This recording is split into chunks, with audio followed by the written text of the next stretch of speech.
అందరికీ నమస్కారం.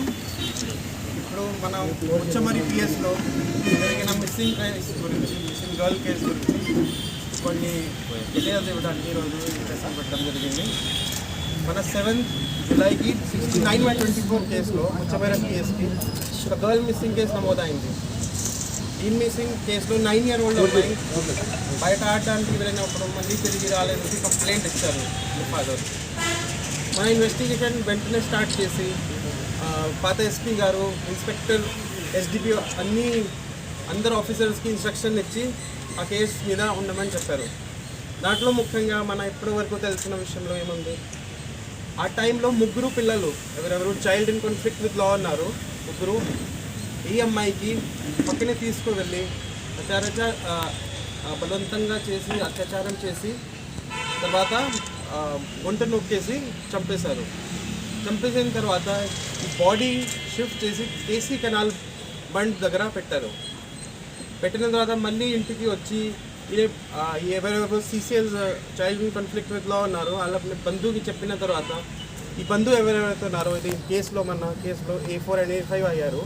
వీళ్ళే అక్కడ వెళ్ళి బాడీ అక్కడి నుంచి తీసుకొని కృష్ణా రివర్లో ఒక పుట్టిలో తీసుకొని మధ్యలో ఆ బాడీ పక్కనే రాయలు కొట్టేసి కింద పెట్టారు.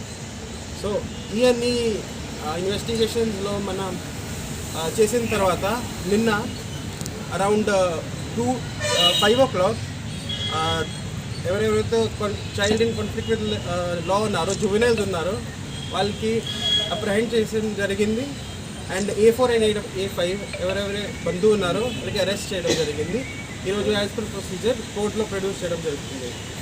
ఆ రోజు నుంచి మన బాడీ గురించి ముందు నుంచి మన DIG సార్, DG సార్ అందరూ స్పందించి మనకి ఎన్ని రిసోర్సెస్ ఇచ్చారు. SDRF ఉండొచ్చు, NDRF ఉండొచ్చు, ఇంకా కొత్త డైవర్స్ కూడా ఇచ్చారు, స్కూబా డైవర్స్ కూడా ఇచ్చారు. వాళ్ళు కూడా కొత్త టెక్నాలజీస్తో drone cameras, under water scanner అన్నీ ఉపయోగం చేసి ఇప్పటి వరకు సర్చింగ్ చేస్తున్నారు. దీని కాకుండా dog squad, drone cameras, technical teams అన్ని ఎఫర్ట్స్ మన వాళ్ళు పెడుతున్నారు. ఇప్పుడు కూడా మన సెర్చ్ జరుగుతూనే ఉన్నాయి. And it will be continued. మన కష్ట పని ఇప్పుడు వరకు చేశారు అండ్ అది కూడా కంటిన్యూ చేద్దాము up till the body is found. So దీంట్లో ముఖ్యంగా 69/24 గర్ల్ మిస్సింగ్ నుంచి case has been already into 70 clause 70/2, 103 clause 1, 238A and 6 and 5 of POCSO Act. ముఖ్యంగా దీంట్లో గ్యాంగ్ రేప్ వస్తుంది, murder and concealment of evidence and POCSO Act. Vijayamma గారు మాట్లాడారు, కంటిన్యూగా pursue చేస్తున్నారు. ఇదే ఎట్లా ఆపరేషన్స్ ఏమేమి జరుగుతున్నాయి, ఫీడ్బ్యాక్ తీసుకోవటం, మాకు ఇన్స్ట్రక్షన్స్ ఇవ్వటం, చాలా డెప్త్గా గైడ్ చేయటం, డీజీ గారు కానీ, ఎస్ఎం గారు కానీ, సీనియర్ ఆఫీసర్స్ అంతా కూడా దీని మీద ఫోకస్ చేయడం జరిగింది. పిల్లలు నేరం చేసిన తర్వాత పెద్దలు ఎందుకు ఇన్వాల్వ్ అయ్యారు అంటే వాళ్ళు వెళ్ళి పెద్దలకు చెప్పారు సార్, ఏం జరిగింది? వాళ్ళు పెద్దలకు పేరెంట్స్ చెప్పడంతో ఇంకా వాళ్ళని కన్సీల్ చేయాలనే ఉద్దేశం, వాళ్ళని కేసులు ఎండ్ అవ్వకుండా ప్రొటెక్ట్ చేయాలనే ఉద్దేశంతో వీళ్ళు ఎంటర్ అవ్వడం. అంటే పిల్లలు నేరానికి పాల్పడడానికి ప్రధాన కారణం ఏమై ఉండొచ్చు అంటే మీ దర్యాప్తులో సెల్ ఫోన్ చూడడం కానీ? ఒకటి సెల్ ఫోన్ చూడడం అయితే వీళ్ళకు ఉంది. ఆ రకంగా దాన్ని చూస్తూ అదే పద్ధతిలో వీళ్ళు ఆ ప్రయత్నం కూడా చేయడం జరిగింది.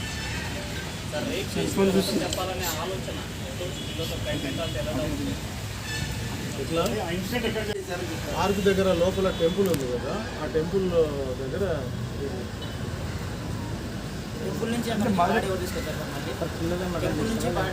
అఫెన్స్ జరిగింది. టెంపుల్ దగ్గర ఇది సెక్షువల్ అఫెన్స్ జరిగింది.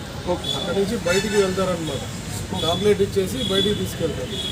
బయటికి తీసుకెళ్ళిన తర్వాత వీళ్ళకి కెనాల్ గట్టు దగ్గరికి వెళ్ళిన తర్వాత వాళ్ళ మైండ్ సెట్ మారుద్ది. అక్కడి నుంచి తీసుకెళ్ళి వాళ్ళు టోటలింగ్ చేస్తారు.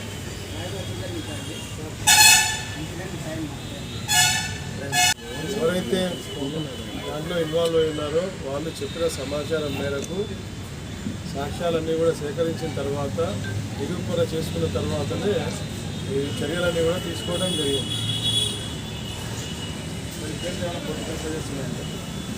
ఎటువంటి ప్రజెస్ లేవు, ఎవరు చెప్పచ్చు. సార్ గతంలో ఇటువంటి సంఘటనలు చోటు చేసుకున్నవి, దానివల్ల చాలా పిల్లలు డ్రాప్అవుట్స్ కూడా పెరిగాయని చెప్పేసి అక్కడ తెలుస్తుంది.